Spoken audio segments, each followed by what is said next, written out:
Tea at the Treedome. Chapter 4. Yep, it's my middle name, SpongeBob said, sticking his hands in his pockets and walking on his heels. The more air, the better. Can't get enough of that air. Sandy clapped her paws together with delight. Shoo-wee, that's great!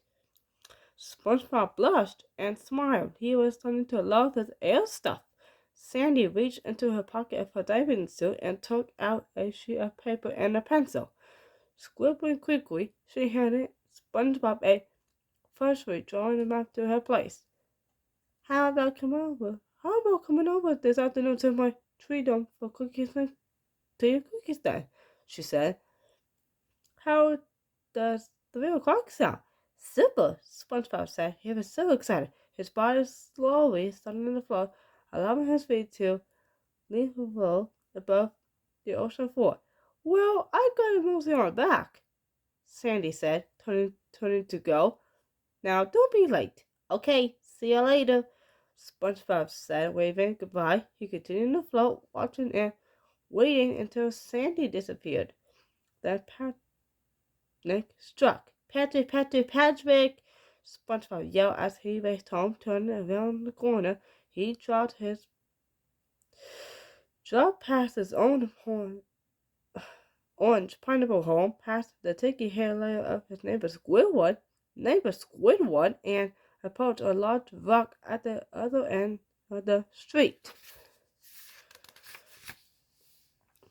Patrick! SpongeBob called. Patrick! Taking a nap on the top of the rock was a spongy pink starfish in blue Hawaiian shorts. This was Patrick Stork, SpongeBob's best friend. Patrick, wake up! SpongeBob called as he found with glee. What's up? Patrick lifted his green sunglasses and peered down at SpongeBob. Huh? He said with a yawn. What's going on?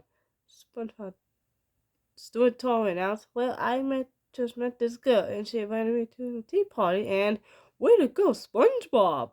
The starfish interrupted, giving his buddy a hearty thumbs up.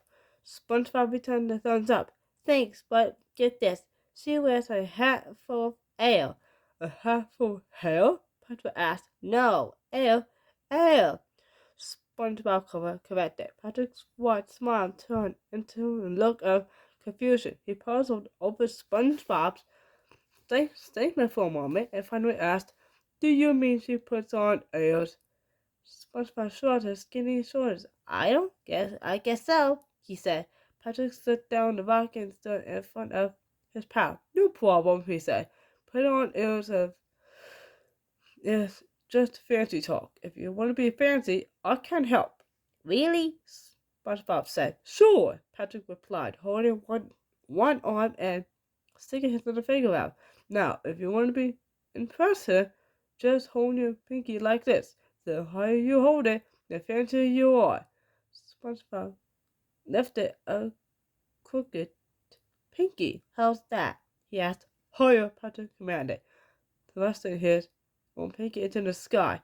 SpongeBob followed suit, sticking his pinky up as far as his spindly arm was stretched. Like that? He asked in a pained voice. Patrick nodded. Now that's fancy. They should call you SpongeBob Fancy Pants. SpongeBob took out the map to Sandy's house and held it high above his hand. Pinky extended. Ready, Couch? Patrick rubbed his chin. Something's missing, he said. Looking over at Squidward's house, the hefty starfish spotted what he was seeking. Wait a sec, he said, bounding across his neighbor's front yard. Squidward popped his head out of his second-story window. Stay off my lawn, you blob! He yelled in a weeny voice. That goes for you too, SpongeBob. Hi, Squidward, SpongeBob replied. I'm going to a tea party, like I care. Squidward retorted, and slamming his window shut, Patrick dropped back over and handed a bucket of bubble tea sea flowers to SpongeBob.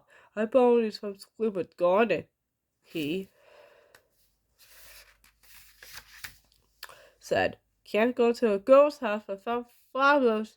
SpongeBob slapped his square forehead with his hand. Duh, I should have known that. Patrick winked. That's what you got me for. As the two buddies left Bikini Bottom and made their way toward Sandy's Treedome, Patrick continued to the lecture of the points of going to a tea party. Good man's on point, SpongeBob, the starfish said. You should say yes and no and thank you and please and never ever ask for anything unless your host offers it to you first. Yes, no, thank you, please, don't ask, got it, SpongeBob replied. Sandy's mouth was easy to read, and soon enough they were outside her bubble-shaped home. Patrick took up Constantine outside the protective storm and gave SpongeBob a final pep talk. Remember, he said, when I'm done, pinky out. You can do it, SpongeBob. I'll be watching.